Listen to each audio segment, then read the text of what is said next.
नमस्कार, आप देख रहे हैं न्यूज इंडिया। आपके साथ मैं हूं चारुल शर्मा। नेशन एट 9 में आप सभी का स्वागत है।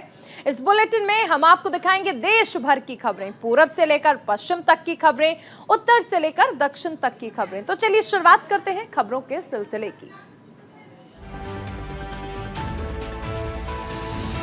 बुलेटिन की शुरुआत में बात करेंगे महामहिम द्रौपदी मुर्मू की। राष्ट्रपति द्रौपदी मुर्मू के हिमाचल दौरे का आज दूसरा दिन है। राष्ट्रपति आज हिमाचल प्रदेश विश्वविद्यालय के दीक्षांत समारोह में बतौर मुख्य अतिथि शामिल होंगी। कार्यक्रम की अध्यक्षता हिमाचल प्रदेश के राज्यपाल शिव प्रताप शुक्ला करेंगे। हिमाचल प्रदेश विश्वविद्यालय के 26वें दीक्षांत समारोह में मुख्यमंत्री सुखविंदर सिंह सुक्खू और शिक्षा मंत्री रोहित ठाकुर के साथ कई बड़े नेता हिस्सा लेंगे। विश्वविद्यालय के कुलपति प्रोफेसर एसबी बंसल ने बताया कि राष्ट्रपति द्रौपदी मुर्मू के कार्यक्रम को लेकर सभी तैयारियां हो गई। उन्होंने कहा कि हिमाचल प्रदेश विश्वविद्यालय के लिए गौरव का विषय है कि देश की राष्ट्रपति विश्वविद्यालय के गोल्ड मेडलिस्ट बच्चों को सम्मानित करेंगे। उन्होंने कहा कि राष्ट्रपति कार्यक्रम में 10 गोल्ड मेडलिस्ट बच्चों को सम्मानित करेंगे।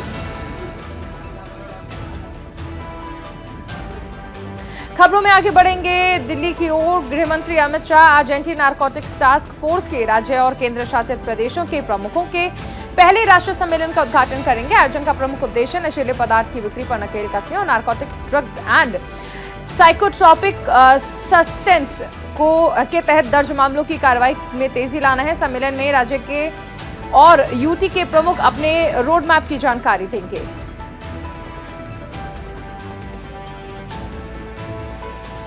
भारत की राष्ट्रीय सुरक्षा और चीन और पाकिस्तान की ओर से सुरक्षा चुनौतियों के मद्देनजर सेना के शीर्ष अधिकारियों की 5 दिवसीय बैठक सोमवार को शुरू हुई।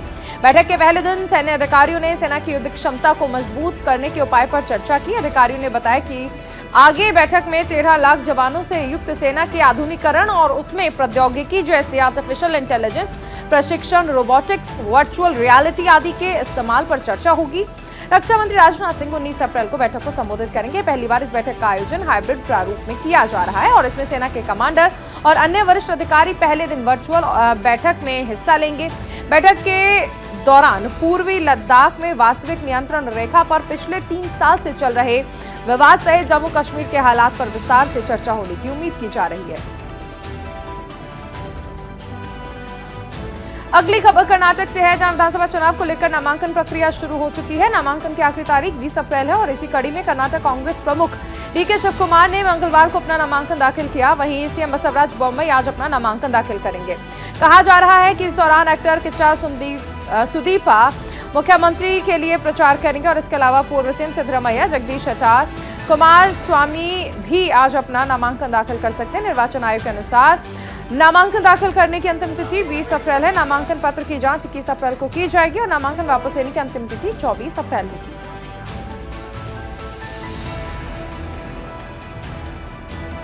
अगली खबर उत्तर प्रदेश से, जहां सीएम योगी आदित्यनाथ का आज गोरखपुर दौरा है। सीएम योगी गोरखपुर मंडल के 4 जिलों के लिए बैठक करेंगे। बता दें कि निकाय चुनाव को लेकर पार्टी कार्यकर्ताओं के साथ सीएम योगी बैठक करेंगे। दोपहर 1 बजे से बैठकों का जो सिलसिला है वो शुरू हो जाएगा। बैठक का आयोजन रानीडीहा स्थित बीजेपी के रीजनल ऑफिस में किया जाएगा। बात करते हैं महाराष्ट्र की, जहां पर एनसीपी प्रमुख शरद पवार के भतीजे अजीत पवार द्वारा आयोजित इफ्तार पार्टी में पहुंचकर दोनों के बीच चल रही अनबन को सिरे से खारिज कर दिया। मुंबई के जिमखाना में आयोजित इस इफ्तार पार्टी में दोनों नेता एक साथ नजर आए। एनसीपी के इन 2 नेताओं के अलावा सुप्रिया सुले, दिलीप वालसे पाटिल और जितेंद्र सहित कई वरिष्ठ नेता इफ्तार पार्टी में शामिल हुए। अजीत पवार शरद पवार के साथ अनबन को लेकर पूछे गए सवाल से किनारा करते नजर आए। उन्होंने इस दौरान कहा कि मीडिया जानबूझकर ऐसी खबरें फैला रही है। मैं एनसीपी के साथ था, हूं और आगे भी रहूंगा। बता दें कि पिछले सप्ताह शरद पवार और अजीत पवार के बीच अनबन की खबरें सामने आई थी। तब अजीत पवार ने एक तरफा अपनी बैठक रद्द कर दी थी और दूसरी तरफ उन्होंने बीजेपी और सीएम शिंदे को लेकर एक ऐसा बयान दिया था जिससे कयास लगाए जा रहे थे कि वो अब बीजेपी के और शिंदे गुट के प्रति झुकाव रख रहे हैं।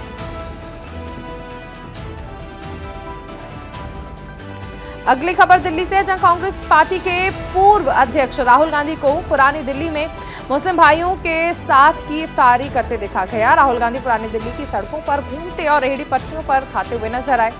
इस दौरान मार्केट में मौजूद लोगों से राहुल गांधी ने बातचीत भी की, जिसके बाद राहुल गांधी जामा मस्जिद में मोहब्बत का शरबत पीते आए।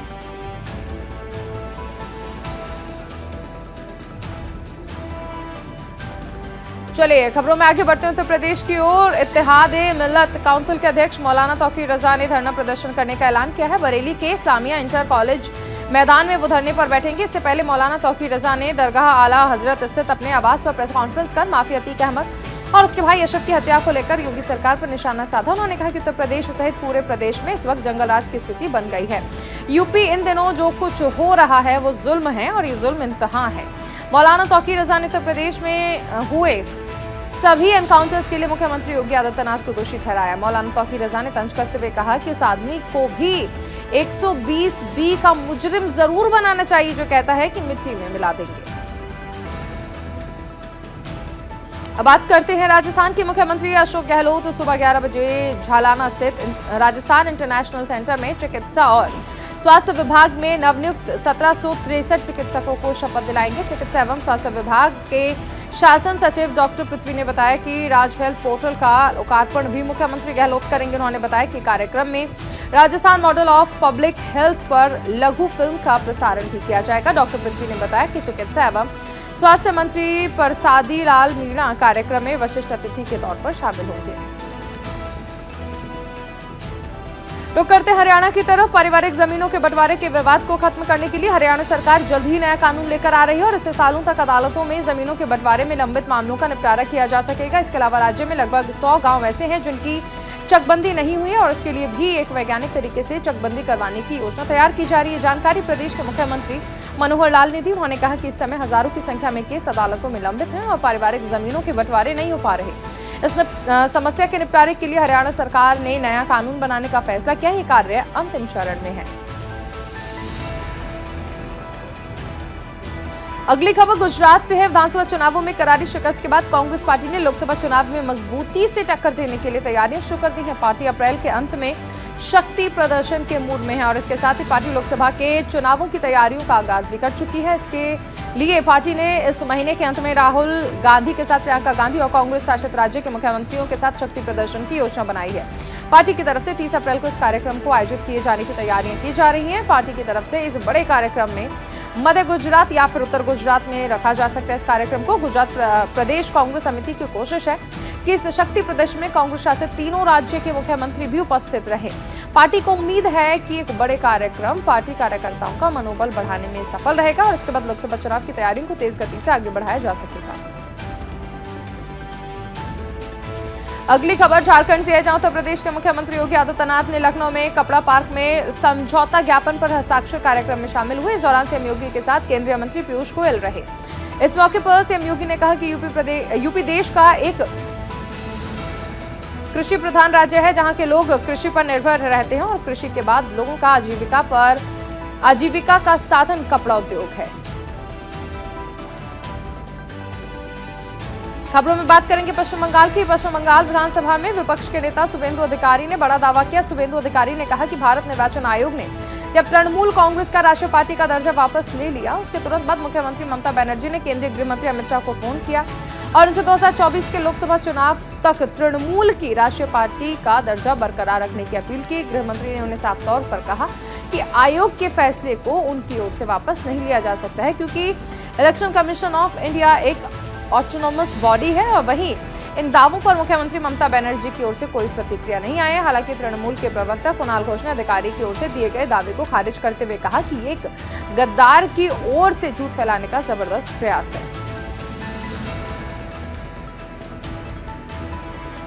बात करेंगे उत्तराखंड की, जहां के मुख्यमंत्री पुष्कर सिंह धामी उन्होंने चारधाम यात्रा को लेकर बयान दिया और कहा कि चारधाम यात्रा की सभी तैयारियां हो गई हैं। अंतिम दिन तक हम लगातार प्रयास में हैं कि सारी व्यवस्थाएं अच्छी हों। सीएम धामी ने कहा कि शुरुआती दिनों में लग रहा है कि पिछले साल की तुलना में इस बार श्रद्धालु कम आएंगे। रजिस्ट्रेशन में अब तक 13 लाख का आंकड़ा पार हो चुका है। बता दें कि 22 अप्रैल को गंगोत्री धाम और यमुनोत्री धाम के कपाट खुलने के साथ चारधाम यात्रा की शुरुआत हो रही है।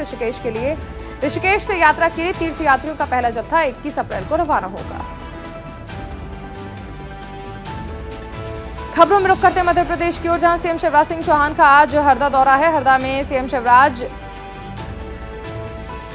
रहट गांव में महिला सम्मेलन में शामिल होंगे और प्रदेश को 102 करोड़ के विकास कार्य की सौगात देंगे, जिसमें 99 करोड़ 63 लाख की लागत से 9 विकास कार्यों का भूमि पूजन किया जाएगा। 3 करोड़ 11 लाख की लागत से 5 कार्यों का लोकार्पण किया जाएगा।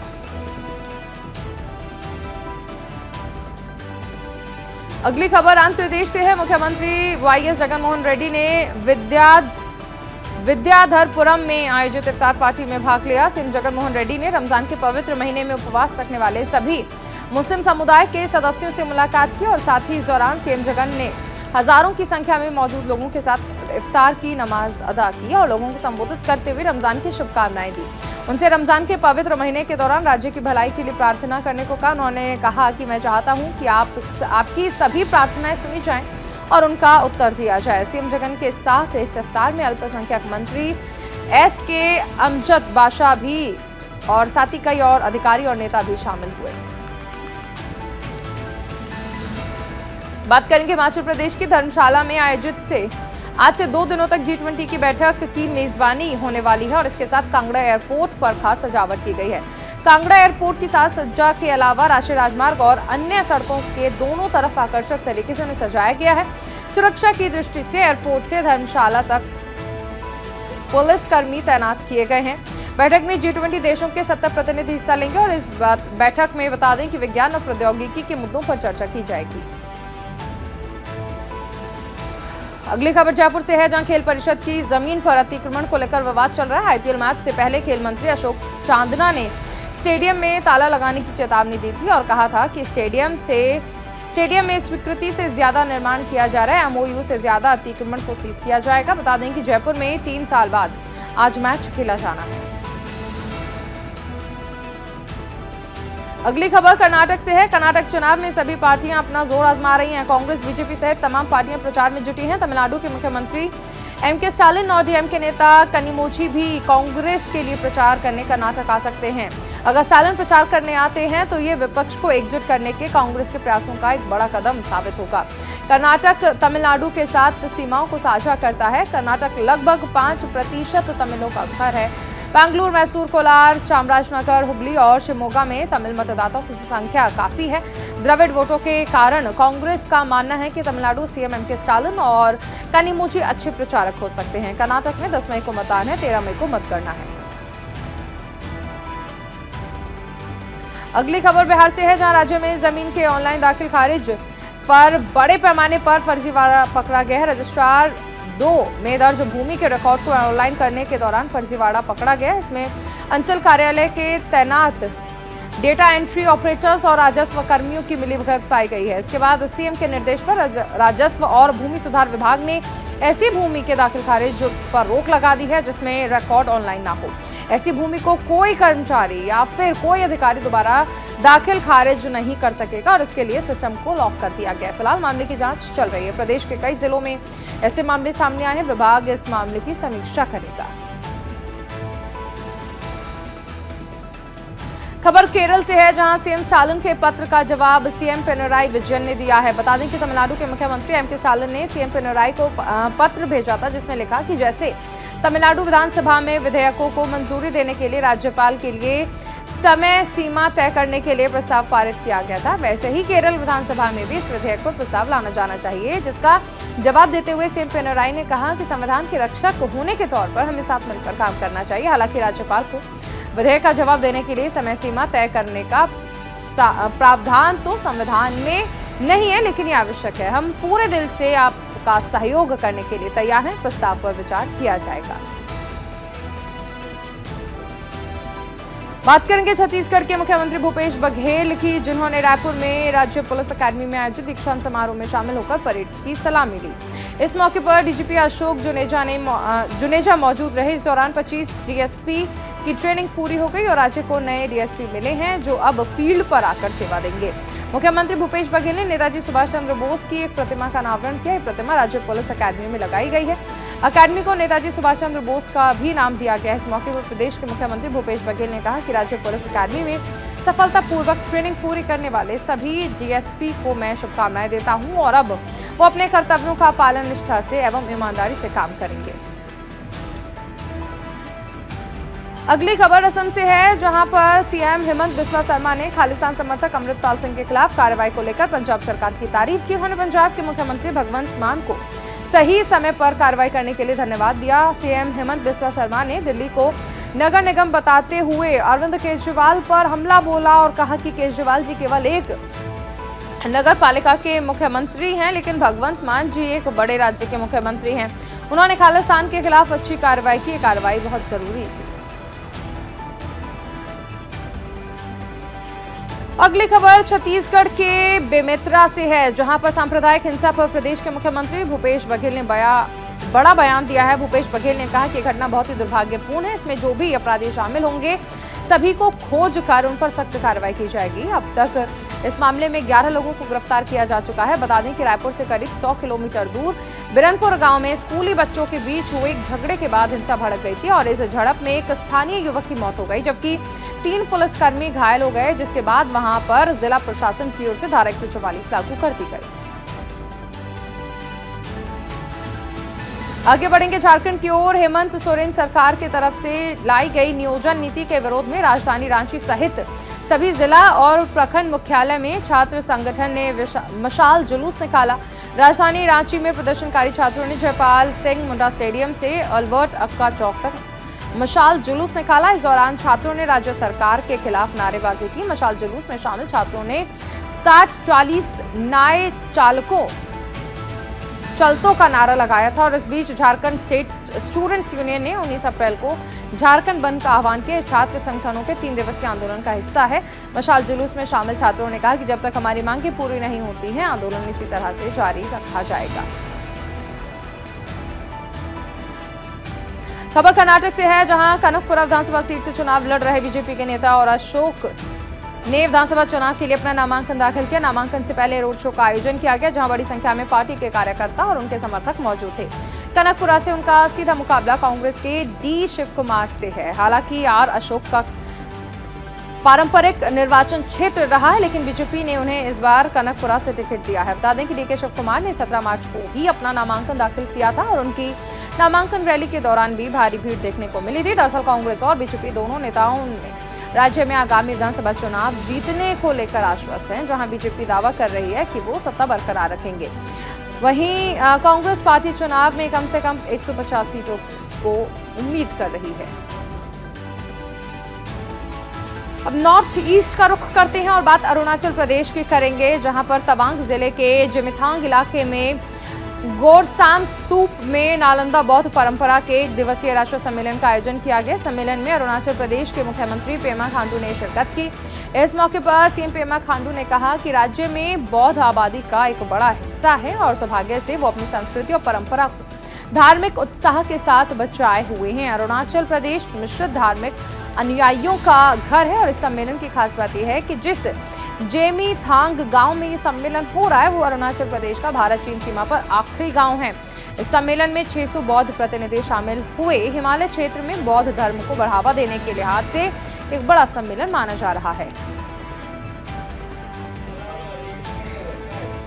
चलिए, इस बीच एक बड़ी खबर आपको बता दें। अतीक अशरफ हत्याकांड से जुड़ी बड़ी खबर। अतीक के हत्यारों को प्रयागराज लाया जा रहा है। प्रयागराज से लाया जा रहा है। तीनों आरोपियों को सीजेएम कोर्ट में पेश किया जाएगा।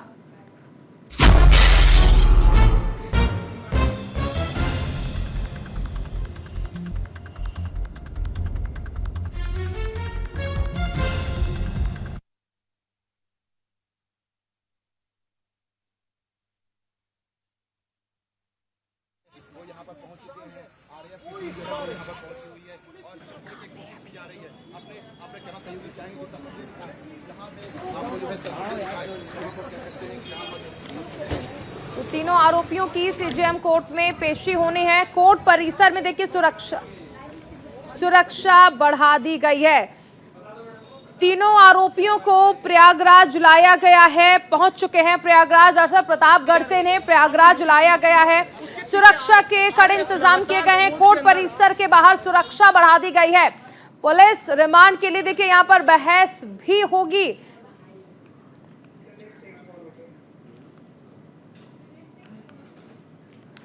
तस्वीरें देखिए, आप देख सकते हैं प्रयागराज लाया गया है। अतीक और अशरफ के जो हत्यारे थे। हमारे साथ सहयोगी दिनेश सिंह जुड़ गए हैं। दिनेश, देखिए, जो आरोपी हैं शूटर्स, उन्हें प्रतापगढ़ से प्रयागराज लाया गया है। जी, देखिए, आज सीजीएम कोर्ट में इन तीनों आरोपियों की पेशी है और ये पेशी इस मामले में बहुत महत्वपूर्ण हो सकती है, क्योंकि आज पुलिस कस्टडी रिमांड मांगेगी और आगे की जो जांच है वो यहीं से शुरू होगी। बहुत सारे बिंदु हैं जिस पर एसआईटी आज काम करेगी और एसआईटी इनको पुलिस कस्टडी में लेने के बाद में पूरे सीन का रिक्रिएशन करेगी। रिक्रिएशन करने के बाद में, रिक्रिएट करने के बाद में फिर इनसे इनके मोबाइल रिकवर कराएगी, जिसकी बहुत सारी इंफॉर्मेशन मोबाइल में भी है। तो इस तरीके से बहुत अहम दिन आज होने जा रहा है इन आरोपियों को लेकर के, और इसके लिए एसआईटी को पूरी उम्मीद है कि पुलिस कस्टडी रिमांड को कोर्ट से मिल जाएगी। जी बिल्कुल। दिनेश, ये भी जानना चाहेंगे कि देखिए, जिस तरह से ये हत्या हुई थी, कानून व्यवस्था पर तो सवाल उठे ही थे, लेकिन एक अहम सवाल ये निकलकर सामने आ रहा था कि क्या तीनों जो आरोपी हैं जिन्होंने हत्या की थी, उनका पहले से आपस में कोई कनेक्शन था? सुंदर भाटी गैंग का नाम भी इसमें सामने आ रहा है। कई सारे सवाल हैं, तो क्या कहा जा सकता है? ये तमाम सवाल जो हैं, इनका जवाब लेने के लिए आज रिमांड मांगी जा सकती है। बिल्कुल, यही सारे सवाल हैं जिनका जवाब इनके जब मोबाइल रिकवर होंगे तो उनसे उनकी जो कॉल डिटेल्स होगी, सीडीआर होगा, उससे क्लियर होगा कि ये किन किन लोगों से बात करते थे और किन लोगों से इनका कनेक्शन था। और साफ तौर पर तभी एस्टेब्लिश हो जाएगा, जो तरह तरह के कयास लगाए जा रहे हैं कि किस गैंग से इनका रिलेशन था, किनका नहीं था। तो इसके लिए एक अहम सबूत हो सकते हैं सीडीआर, मोबाइल फोन के रिकॉर्ड, जिसके लिए आज पुलिस इनको कस्टडी रिमांड में लेने जा रही है। दिनेश, ये पेशी किस वक्त होनी है सीजीएम कोर्ट में? 11 बजे का वक्त मुकर्रर किया गया है, क्योंकि 11 बजे के पहले कोई भी कोर्ट में मजिस्ट्रेट बैठते नहीं हैं, तो 11 से 11:15 के बीच में माना जा रहा है कि पेशी होगी और 10-15 मिनट से ज्यादा का वक्त नहीं लगेगा। इनको कस्टडी रिमांड मिल जाएगी, क्योंकि ये आवश्यक जो पूछताछ है इसके लिए जरूरी है कि इन तीनों को पुलिस कस्टडी में दिया जाए। जी, ये भी कहा जा रहा है कि देर रात तक जो अस्पताल है, कॉलवन अस्पताल, वहां पर लेके जाया जा सकता है। जो सीन रिक्रिएशन का जिक्र आपने भी किया।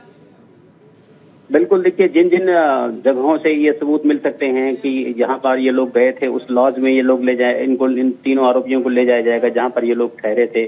फिर उसके बाद जिस तरीके से इन लोगों ने रैकी की थी पूरी अशरफ और अतीक की, उन जगहों पर ले जाएंगे। उस हॉस्पिटल में भी ले जाएगा जहां पर ये पूरी वारदात हुई थी। उस सीन को दोबारा दिनेश, आप नजर बनाए रखें। फिलहाल इस जानकारी के लिए बहुत शुक्रिया। इसी के साथ इस बुलेटिन फिलहाल इतना ही। आप बने रहिए न्यूज़ इंडिया के साथ।